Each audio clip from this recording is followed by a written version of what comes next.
mí me llama la atención el verso 11, porque dice, para que Satanás no gane ventaja alguna sobre nosotros. ¿Quiénes nosotros? Nosotros los hijos de Dios.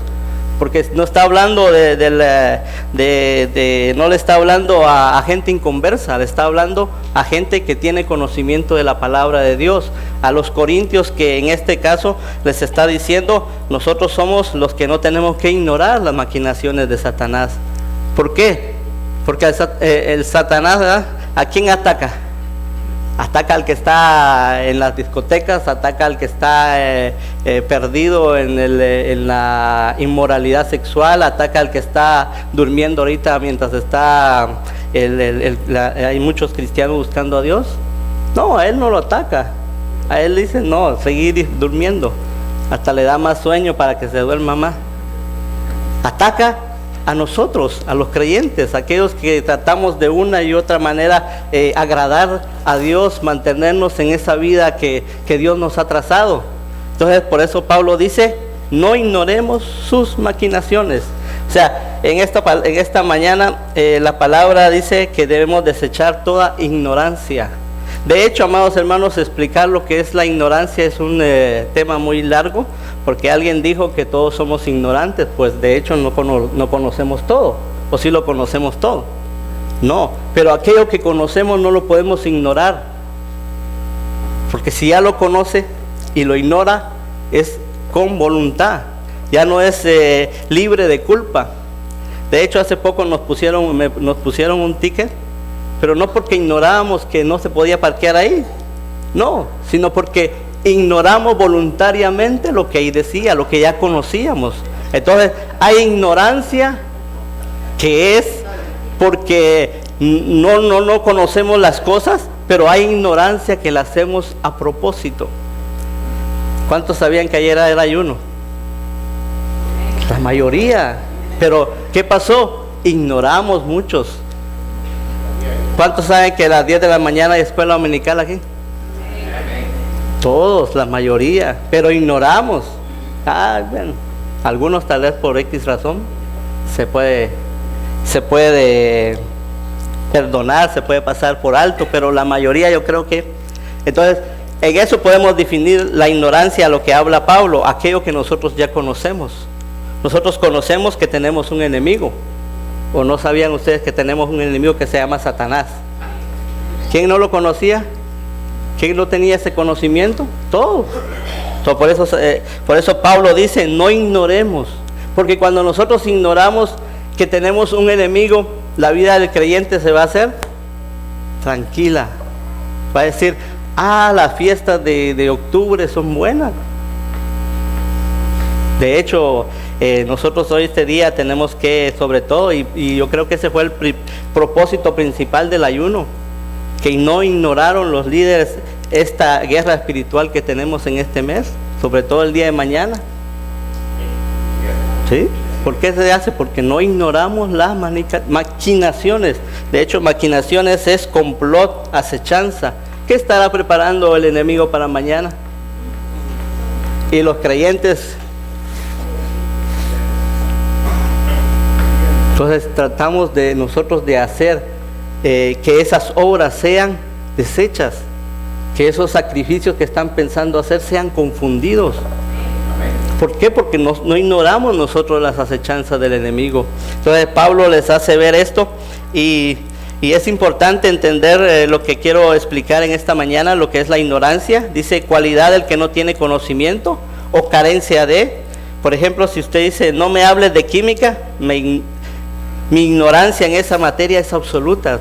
Si alguien me habla de química, le voy a decir eso, porque apenas si me acuerdo de la raíz cuadrada. Menos de eso, ya ni me acuerdo.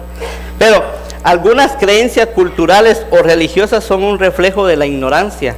Imagínese una persona que lleva a su hijo enfermo al brujo. Ahí está él reflejando su ignorancia porque no conoce la importancia de los sistemas de salud. ¿A dónde llevaría a su hijo enfermo usted? Claro que primeramente como hijos de Dios aprendemos a ponerlo en las manos de Dios. Pero si está la medicina, ¿Lo va a usted dejar? No, Dios lo va a sanar y se está muriendo el niño de fiebre y Dios lo va a sanar. ¿Verdad que no funciona? Entonces, también en el sistema religioso lo vemos, aquella persona que no hace nada para cambiar su situación personal porque cree que todo obedece a la voluntad divina. También ahí muestra su ignorancia. Esto es en aquellas personas que dicen, bueno, yo nací así pobre y pobre me voy a morir y es la voluntad de Dios. Y no hacen nada por cambiar, por decirlo así, su destino, por cambiar, por hacer algo en la vida.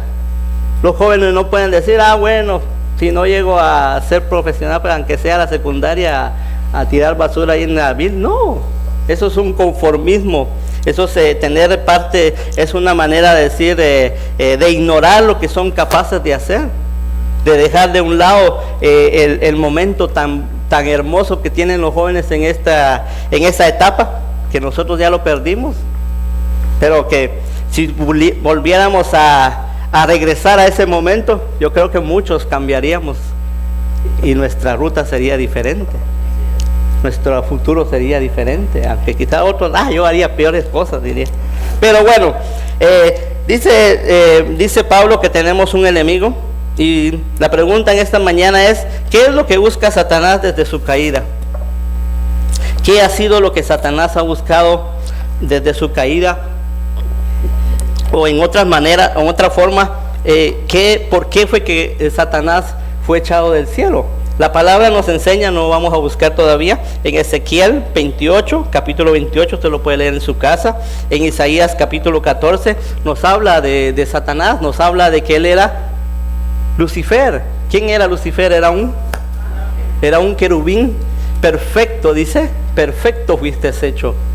Eras un protector. Empieza a describir por qué y quién lo creó y cómo fue el día de su creación. Pero llega un momento, una palabra que dice, perfecto eras hasta.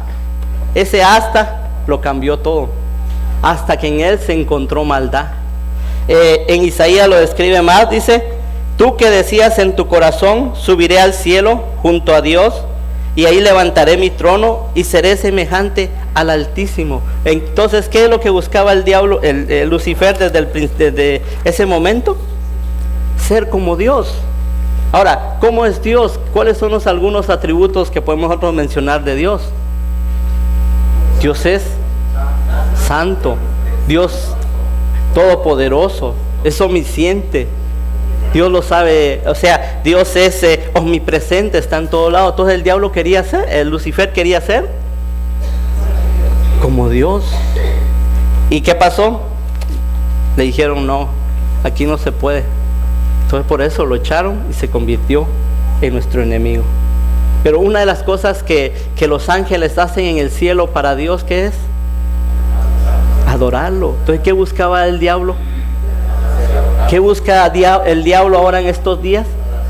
La adoración. Entonces el enemigo siempre va a estar, su principal propósito es de buscar adoración, es de que la gente lo adore. ¿Ustedes creen que el día de mañana no lo van a adorar alguna gente? Muchos. Y yo creo que el diablo tanto anhela que se le adore, que anhela que llegue ese día. Y como nos enseñaban en el video de ayer, ¿a quiénes busca principalmente? A los niños. Y ahí van todos los padres para llevar a sus niños con sus disfraces. El otro día fui a la Plaza Burraza, que está cerca de mi casa, y me llamó mucho la atención de un rótulo que decía ahí, mi plaza está consagrada al Halloween. Si ellos entendieran realmente lo que significa eso, si ellos entendieran cuando están describiendo y diciendo, traigan a sus pequeños monstruos que los vamos a vestir de tinieblas. Así decía, los vamos a vestir de disfraces de mortandad. O sea, si el hermano nos decía ayer en la conferencia que cuando se disfrazan, están tomando la posesión de ese disfraz. Entonces, si ellos abrieran los ojos y vieran realmente que sus hijos, si los disfrazan de calavera, ahí está el demonio de calavera. ¿Ustedes creen que ellos irían a recoger dulces, a hacer esos disfraces por ellos? O sea, ahí mismo se desmayan. ¿Pero por qué hacen eso? Por ignorancia. Entonces nosotros como hijos de Dios, dice Pablo, no ignoramos lo que el diablo quiere. ¿Qué es lo que el diablo quiere? Que lo adoremos. ¿O no busca eso el diablo cuando pecamos, cuando mentimos, cuando andamos mal? Claro, no vino ante Jesucristo y ¿qué le dijo? En todas las tentaciones, una de las 3 tentaciones buscó algo. Le dijo, si postrado me adoras, te daré todos los reinos de la tierra. ¿Cree usted que si a Jesús, el Hijo del Dios Altísimo, el enemigo se atrevió a decirle eso, a nosotros no nos va a decir lo mismo? Sí, y peores cosas nos va a estar tratando él de buscar la manera de cómo desviar, porque nosotros lo que hacemos es adorar a Dios. Los hijos de Dios adoramos a Dios. Amén. No solamente lo adoramos cuando venimos y cantamos y levantamos nuestras manos, no solamente lo adoramos cuando doblamos nuestras rodillas o leemos la palabra de Dios, no solamente lo adoramos cuando venimos a la iglesia, pasamos a dar nuestro diezmo, no, lo adoramos en todo tiempo, en nuestra vida, en nuestra manera de ser. Entonces cuando tratamos nosotros de vivir una vida recta, cuando nosotros tratamos de perdonar, estamos adorando a Dios. Y a eso el enemigo no le gusta. ¿Qué es lo que le gusta al enemigo? El pleito, la ira, las malas palabras, las malas señas, la rebeldía sobre todo. Entonces, por eso que nosotros tenemos que conocer quién es nuestro enemigo, qué es lo que el enemigo busca de nosotros. ¿Cuál es el objetivo de Satanás con la humanidad? Jesús lo dijo en Juan 10:10, 3 cosas dijo. El ladrón no viene para robar, matar y destruir. Eso es lo que quiere hacer el diablo con la humanidad. No sé cuántos dejaron cerrada con llaves su casa. Usted, ¿verdad que el ladrón no va a venir en el mediodía y le va a decir, mira, yo quiero venir mañana a tu casa y vamos a tomar un té? O te quiero aconsejar para que no andes dejando tus ventanas abiertas o tus puertas medio cerradas. No, el ladrón llega con un propósito de robar, de matar. Porque si usted lo encuentra robando, ¿qué va a hacer el ladrón? Su instinto de escape va a ser que si lleva un arma la va a disparar por nerviosismo. Quizá no era su objetivo. Su objetivo era solo robarse $100 que vio por ahí, pero lo descubrieron. Hasta puede matar. Entonces el diablo hace 3 cosas, lleva a hacer esas cosas con la humanidad. ¿Qué le robó a Eva y a Adán? La comunión con Dios, el privilegio de estar ahí siempre en el paraíso, la paz. Le robó la paz, la tranquilidad, porque cuando Dios viene a ver a Adán y lo busca y le dice, ¿dónde estás? ¿Y qué le respondió a Adán?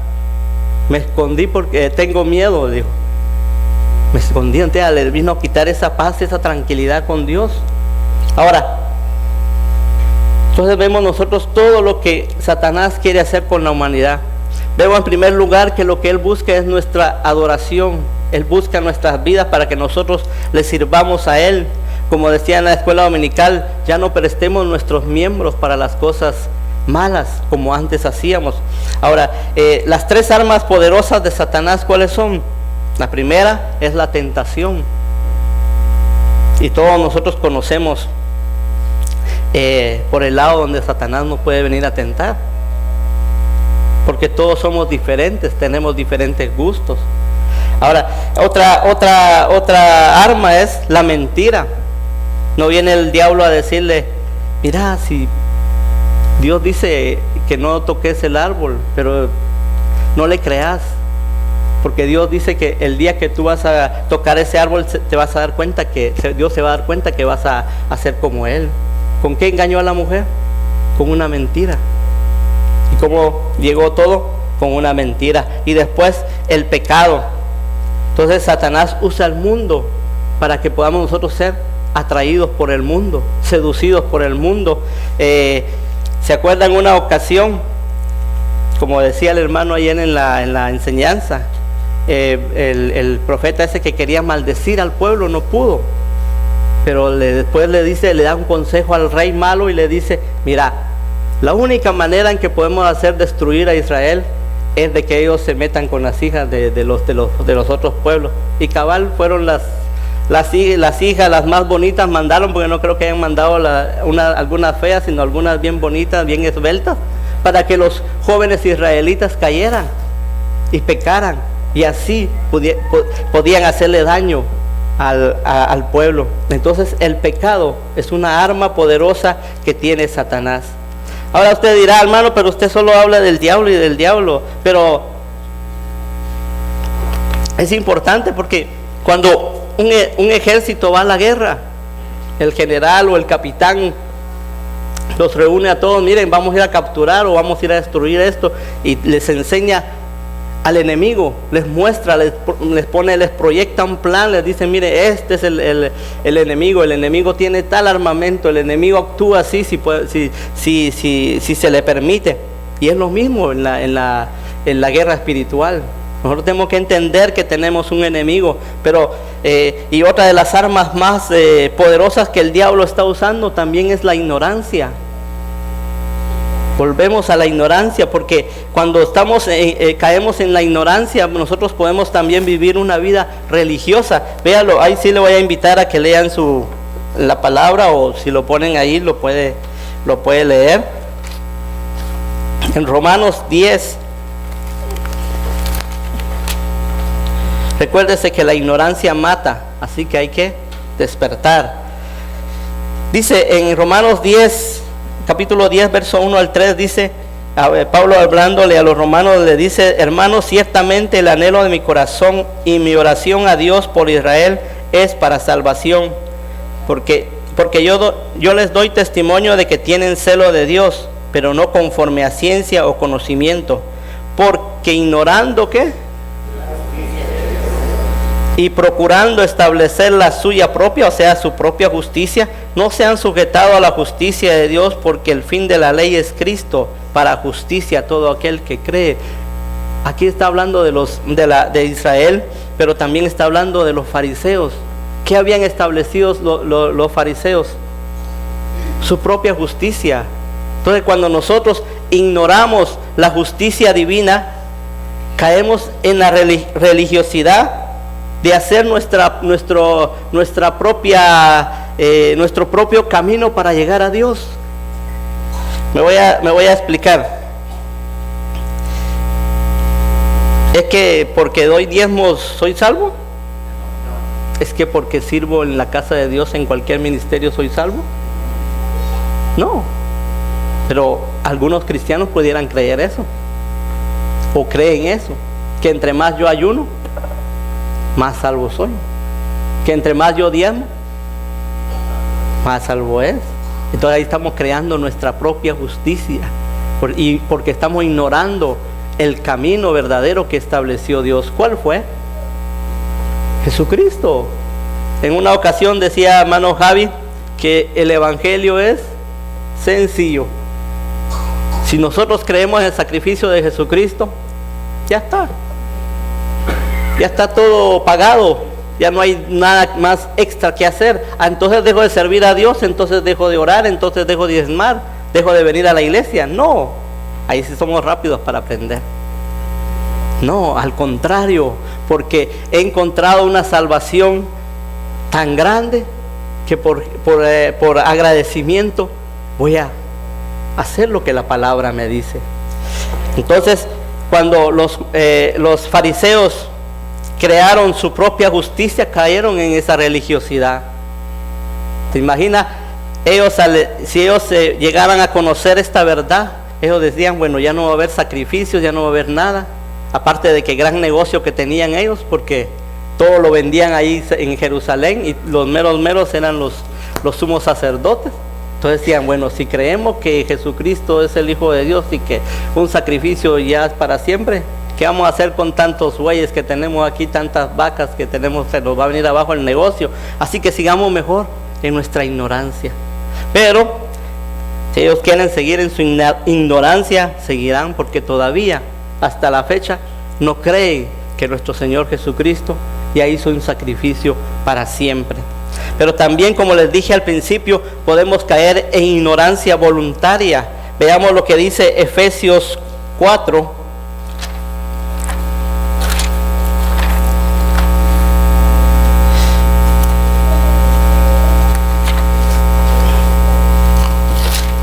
Efesios 4, del 17 al 20 dice: esto pues digo y requiero en el Señor, que ya no andéis como los otros gentiles, que andan en la vanidad de su mente, que hoy están celebrando Halloween, están buscando los mejores trajes para sus hijos, y ya después del 1 de noviembre ya están buscando el arbolito de Navidad. Andan en su vanidad de su mente, teniendo entendimiento entenebrecido, ajenos de la vida de Dios. ¿Por qué? Por la ignorancia que en ellos hay. Pero ¿cómo llegó a crearse esa ignorancia en ellos? Por la dureza de su corazón, los cuales, dice, después que perdieron toda sensibilidad, se entregaron a la lascivia para cometer con avidez toda clase de impureza. Mas vosotros, ¿quién es vosotros? Usted y yo, la iglesia en Cristo. Dice: mas vosotros no habéis aprendido así a Cristo. Recuérdese, Pablo le está escribiendo a los efesios, a la iglesia, no le está diciendo a ningún inconverso.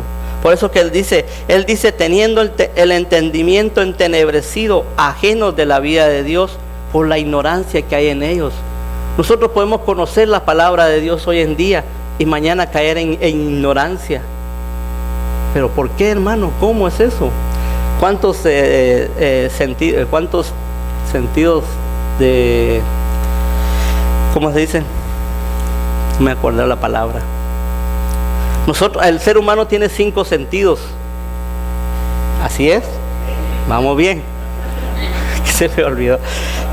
¿Cuáles son? La mujer tiene.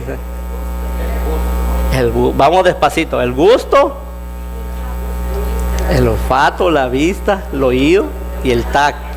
Okay. El gusto nos sirve para cuando, ay, qué rica la sopa, y mientras usted solo la puede oler, pero no la puede hasta cuando la va saboreando, la va comiendo. La vista, pues, cuando se está durmiendo y le encienden la luz, ay, hasta se ofende. O cuando ya no mira, hasta así hace, mire, espérenme, hermano. El oído, cuando hermano está hablando muy fuerte, la música de la iglesia muy fuerte. Sí, pero cuando oímos la novela o el partido, ahí sí le damos todo el volumen, ¿verdad? ¿Qué más? El olfato. De repente usted siente un mal olor y está viendo a su derecha, a su izquierda y no hay nadie, se levanta, mejor se va. Ustedes entienden rápido, ¿eh? Y el tacto.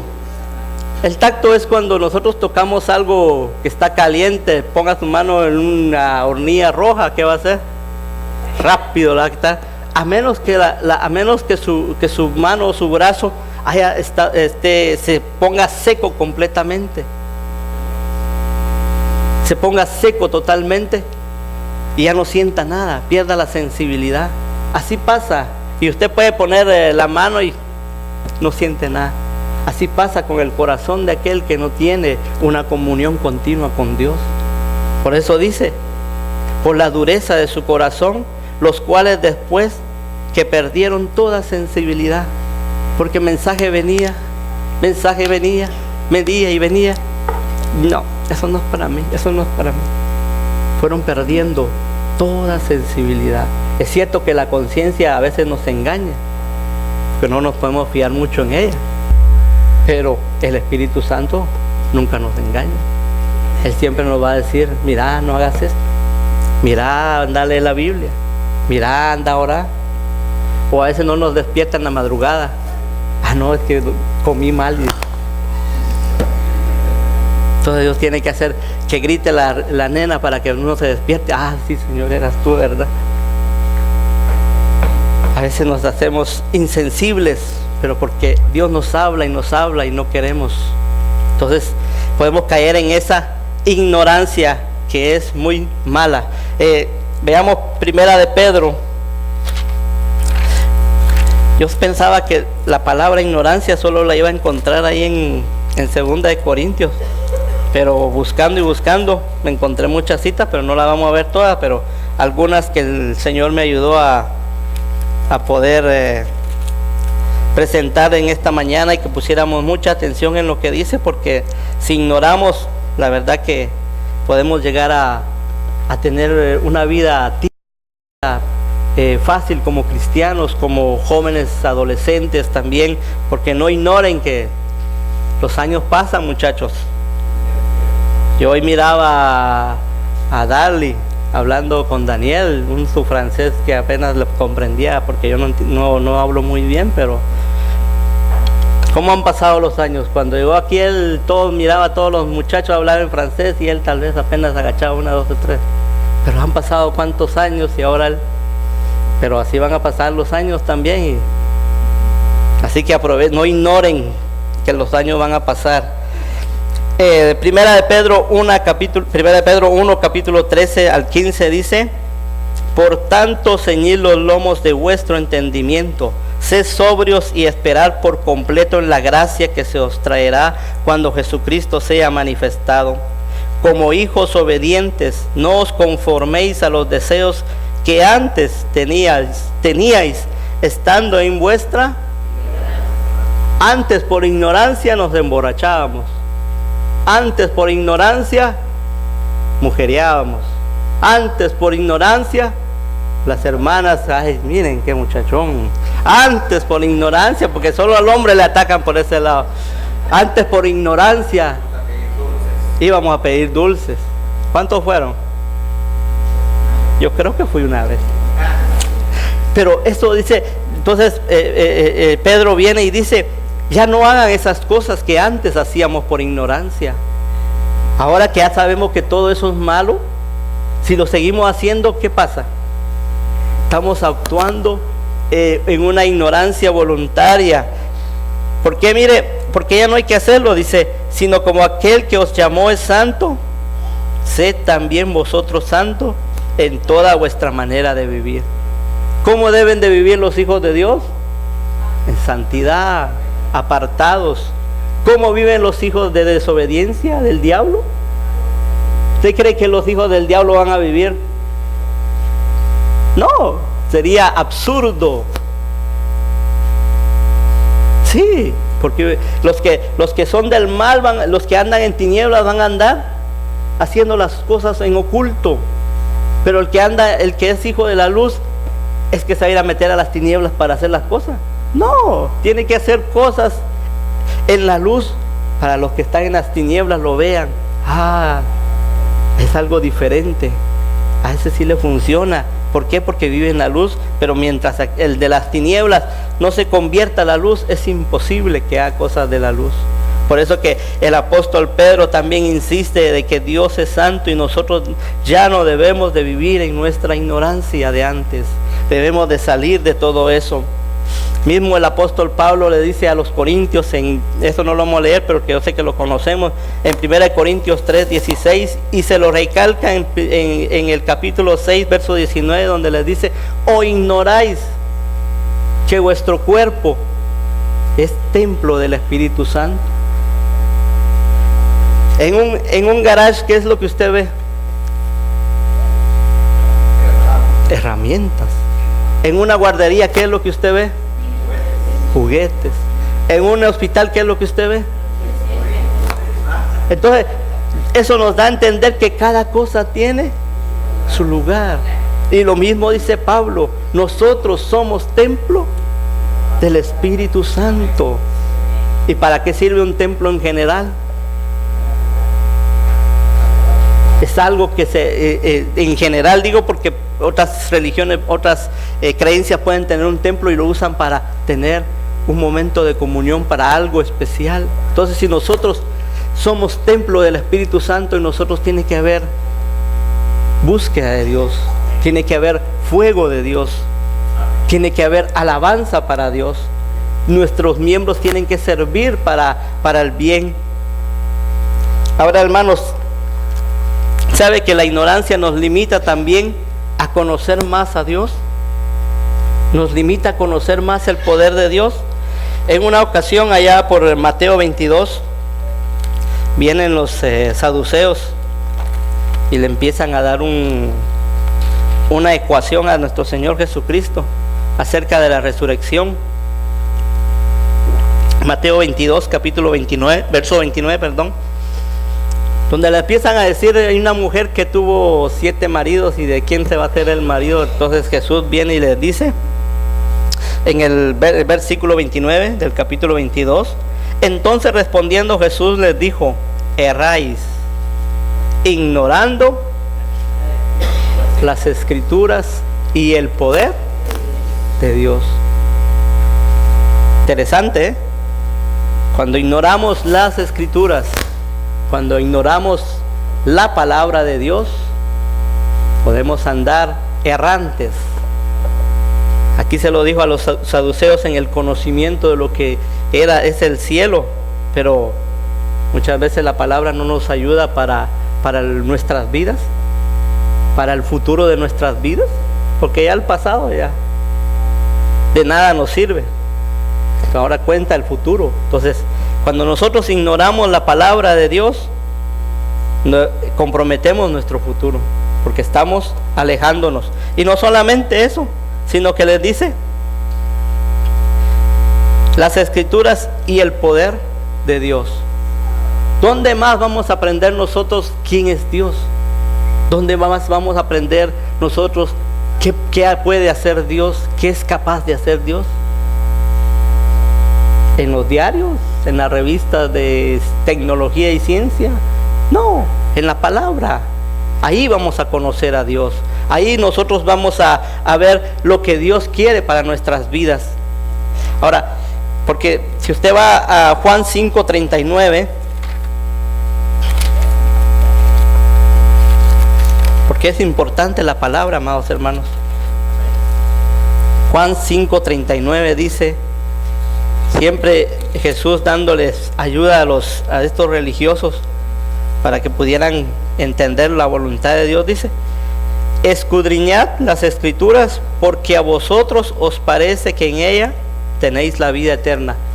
Es que los fariseos y los saduceos sabían que en las escrituras estaba la verdad. Sí, lo único que no la escudriñaban, lo único que no la leían a conciencia. Lo que ellos miraban era más solo su conveniencia. Pero el Señor le dice, escudriñen las escrituras porque a vosotros os parece que en ellas tenéis la vida eterna y ellas son las que dan testimonio de mí. ¿Cómo queremos conocer a Dios si no leemos la palabra? ¿Cómo queremos conocer a Dios, el poder de Dios en nuestras vidas, si no aplicamos la palabra a nuestras vidas, a nuestras decisiones? Es imposible que nosotros vivamos en esa ignorancia como hijos de Dios. No debemos de ignorar que tenemos un enemigo. No debemos ignorar que el enemigo tiene artimañas y nos puede destruir en un momento. Pero no debemos de ignorar que la palabra de Dios nos puede ayudar a revelar qué clase de planes, qué clase de artimañas el enemigo está preparando en contra de nosotros.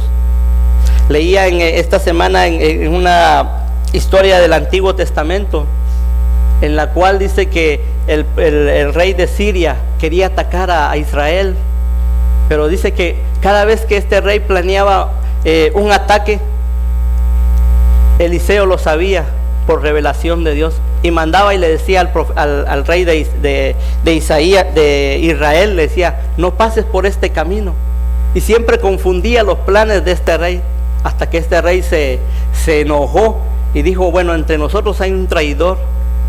Y uno de sus súbditos le dijo, no, es que en Israel hay un profeta y se llama Eliseo, perdón. Y a él es lo que tú hagas en lo más secreto de tu almohada, le dice, a él se lo revela a Dios. Imagínense cuánto sabemos nosotros que Dios nos revela en su palabra los ataques del enemigo. ¿Sí? Nos dice la palabra, sed sobrios y velad porque vuestro adversario el diablo anda como. Nos está revelando que el diablo anda como león rugiente, viendo a quién devorar. ¿Y a quién va a devorar? A uno que esté vigilando, a uno que esté descuidado. Un zarpazo le va a dar y ahí se va a quedar. Y es interesante, amados hermanos, que nosotros luchemos contra la ignorancia, que conozcamos más de Dios. Y una vez que hayamos conocido las verdades de Dios, no pasarlas por alto, sino guardarlas y ponerlas siempre en práctica. Porque de lo contrario, nuestra vida va a ser una vida llena de fracaso. El enemigo fácilmente nos va a tumbar. El enemigo fácilmente nos va a engañar. El mundo fácilmente nos va a arrastrar. Y no debe ser así, amados hermanos. Como iglesia, como hijos de Dios, tenemos que aprender a salirle adelante al enemigo, porque tenemos la mejor arma, que es el poder de Dios. Quiero que vaya rápidamente a Deuteronomio 33, capítulo 33. En una ocasión, aquí es una bendición que Moisés le hace ya para despedirse. Es una bendición que hace para cada tribu. Y me llamó mucho la atención la bendición que le da a Leví en el verso 8.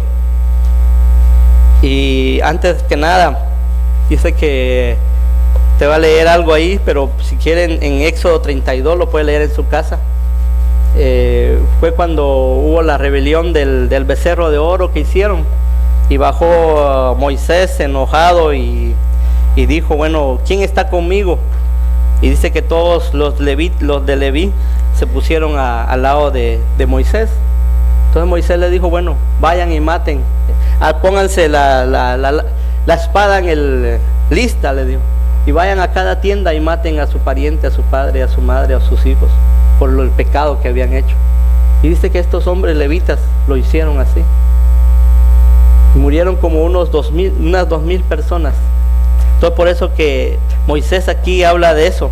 Y ahí por eso que le quería explicar eso, para que entendiéramos por qué él dice estas cosas. En el verso 8 dice, pero si usted quiere leer toda la historia, vaya a Éxodo 32. A Leví dijo, tu Tumín y tu Urín sean para tu varón piadoso, a quien probaste en Mashá, con quien contendiste en las aguas de Meriba. Quien dijo de su padre y de su madre, nunca los he visto, y no reconoció a sus hermanos ni a su conoció, pues ellos guardaron tus palabras y cumplieron tu pacto.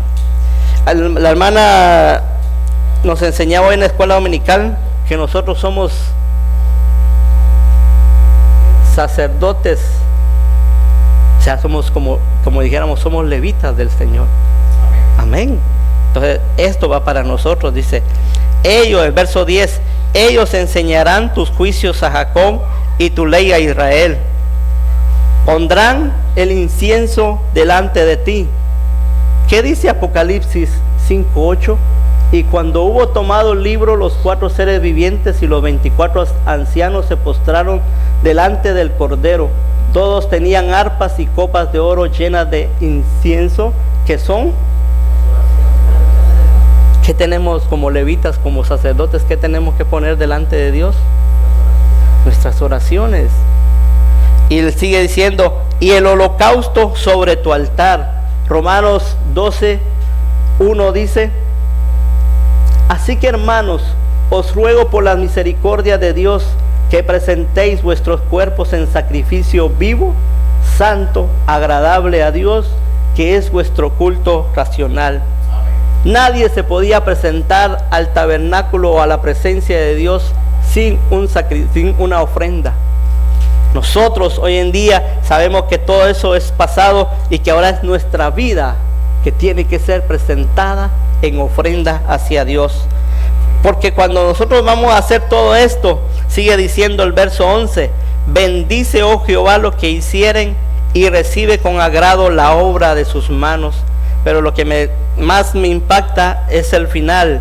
Hiere los lomos de sus enemigos y de los que lo aborrecieren, para que nunca se levanten. ¿Quién es nuestro enemigo principal? Satanás. No tenga miedo. ¿Quién lo venció ya? Cristo. ¿Qué dice Colosenses 2:15? y despojando a los principados y a las potestades, los exhibió públicamente, triunfando sobre ellos. Tenemos un enemigo, no lo ignoramos, pero Jesús lo venció en la cruz del Calvario. ¿Dónde le pegó? En la cabeza. ¿Está postrado? Sí, pero está pataleando. ¿Se va a levantar? No, porque dice: y de los que le aborrecieren, para que nunca se levanten.